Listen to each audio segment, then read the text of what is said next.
Good morning, afternoon, or evening from whenever or wherever you are watching this video from. I am Jack Adamas back with my Premier League football predictions, episode 9, game week 9 in the Premier League. Let's get straight into it. If I hit the crossbar first time, you have to like and subscribe.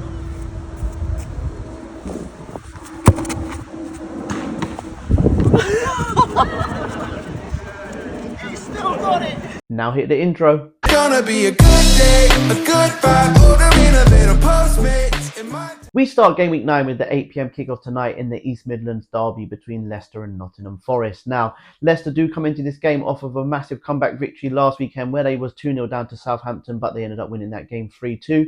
And with Steve Cooper being in the dugout against his former side, if they do get the victory here, it'll be the third straight victory for them in the Premier League for the first time since the beginning of 2021. Forest have started off the season very well and they've only lost one game so far this campaign. That did come at home, and since then they find themselves in the top half of the table and they are on a 6-game away unbeaten run. Like I already said, Leicester did come from 2-0 down last weekend, which is the first time they've ever done so in a Premier League match to go 2-0 down and come back and win. So they will be on a high coming into this one, but I can see rivals Nottingham Forest bursting that bubble with a 2-1 victory for Nottingham Forest. To start the 3 o'clock kickoffs, we have Aston Villa at home to Bournemouth. Now, Aston Villa have had a great start to the season, and I'm not surprised as they've got a solid team down there now. They have picked up 17 points out of a possible 24 so far this season, and their problem was they were leaking goals, but that has seemed to change now, as they have kept 3 clean sheets in their last 3 home matches in all competitions. Bournemouth are also playing some good football lately, and that showed in their last performance against Arsenal, where they dominated Arsenal in that game, and they do find themselves just outside of the top half of the table on goal difference. Bournemouth's away form, though, isn't great. They've only won 1 of their last 7 games on the road. And with Aston Villa starting off the season so well, I am going to go for an Aston Villa win, but in a tight 2-1 victory in this one. Next, we travel to the G-Tech, where Brentford are hosting Ipswich. Now, Brentford are a weird team this season. They either seem to win or lose, as they've only drawn 1 of their 8 games so far this season. They have also taken the lead in 6 consecutive matches, but they can't seem to see games out as they've only won 2 of those games. Ipswich are still without a win this season, and the last time they went on an 8-game winless run, they did end up getting relegated to League One. They will come here though and see this as a game they can win, so they won't sit back and they will go for the victory in this one. However, I think that will be their downfall as they've lost their last 3 visits to Brentford, make that 4 come full time in a 2-0 home victory. Next, we travel to Brighton as Brighton were at home to Wolves. Now, Brighton were on a 4-game winless run before they recorded back-to-back victories in the Premier League. They haven't recorded 3 consecutive wins in the Premier League since September 2023, and they are unbeaten in all 6 games at home in all competitions so far this season, one of which was a victory against Wolves in the EFL Cup. Wolves will be desperate to get their first win of the season, but this will be a big task, as Brighton do boost a good head-to-head record against them. Wolves have lost 4 of their last 5 matches against Brighton. On the plus side for Wolves, though, Brighton have only won 12 of their last 45 games against teams in the relegation zone.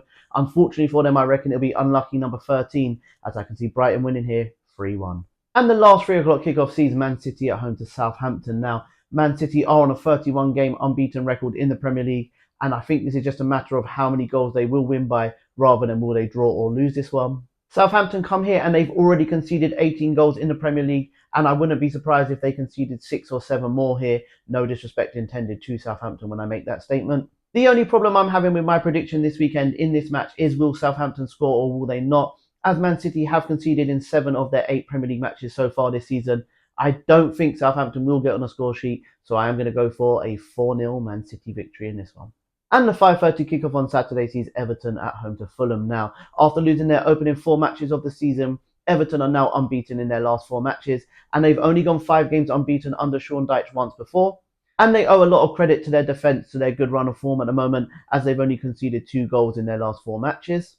Fulham had picked up some good momentum themselves. They was on a 5-game unbeaten run before their last 2 matches, which they lost back-to-back, albeit those 2 teams they lost to were in the current top 4. Fulham have won their last 3 visits here, and there hasn't been a draw between these 2 sides at Goodison Park in the last 25 matches. I think Fulham will make it 4 wins in a row here come full time with a 1-0 victory. Moving on to Super Sunday at 2 p.m, where we have Chelsea at home to Newcastle. Now, a much-changed Chelsea side did win yesterday 4-1 away to Panathinaikos in Greece, and they are on a 6-game unbeaten run at home. They've got 4 wins and 2 draws so far this campaign. Newcastle, on the contrast to that, they've only won 1 of their last 5 matches in all competitions, and that did come against League 2 opposition. And the last time that Newcastle did travel to West London, they was on the end of a 3-1 defeat. With Newcastle not winning and losing 12 of their last 13 visits to Stamford Bridge, all fingers are pointing to a Chelsea win here, but I can see Newcastle turning up and getting a point here in a 2-2 draw. Also at 2 p.m. on Sunday, we have the London derby between Crystal Palace and Tottenham. Now, Crystal Palace are winless in their first 8 matches, and this is the first time that's happened since the 92-93 season. They ended up getting relegated that season, so they'll be looking for a win as soon as possible so they don't repeat that this year. Tottenham will come here full of confidence as they do play attacking football, and they have won 15 of their last 18 matches against Crystal Palace. Also on top of that, they've got the best win ratio against Crystal Palace than any other London club in the Premier League. However, with that being said, Tottenham have only won 3 of their last 14 away Premier League matches.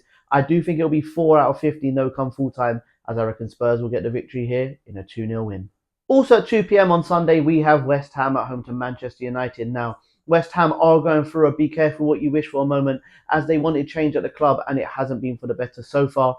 They did win their last home match though, and if they do get a win here, it'll be first time they've got back-to-back home victories in the Premier League since last December.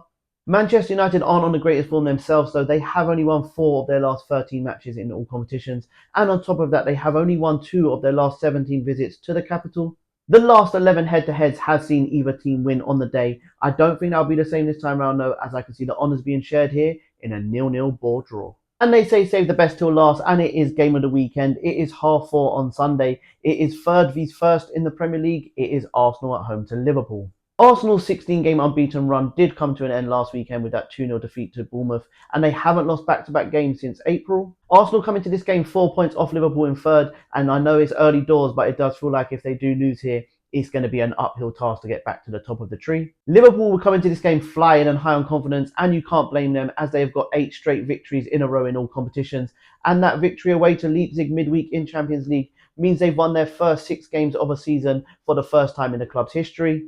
And on top of all that, Arne Slot has won 11 of his 12 games so far in charge, which makes him the first manager of an English club to do so. Liverpool have won 4 of their last 6 visits to the Emirates, and I think it will be 5 come full time in a hard-fought 2-1 victory. And for my extra game this week, it is arguably game of the weekend. It is my favourite fixture of the whole season. It is second vs third in La Liga at 8 p.m. on Saturday. It is the El Clasico between Real Madrid and Barcelona. Real Madrid are currently on a 43-match unbeaten record in La Liga, and if they avoid defeat here, they will match Barcelona's competition record. Ironically, Barcelona do have the chance to stop that happening, which will be Hansi Flick's first El Clasico compared to Ancelotti's 16th. You can call me biased as Barcelona are my second team, but I do believe Barcelona will get the 3 points in this one with a 3-1 victory with the front 3 putting on a masterclass. Barca, Barca, Barca. Thank you very much if you are still here at the end of my video. I really do appreciate the love and support I've been getting from you guys. Thank you so much. I really do appreciate it. Please do continue to like, share, follow, but most importantly, subscribe to the YouTube channel. Have a good weekend, guys. And remember, if you don't shoot, you can't score. Bye, guys. Enjoy your weekend.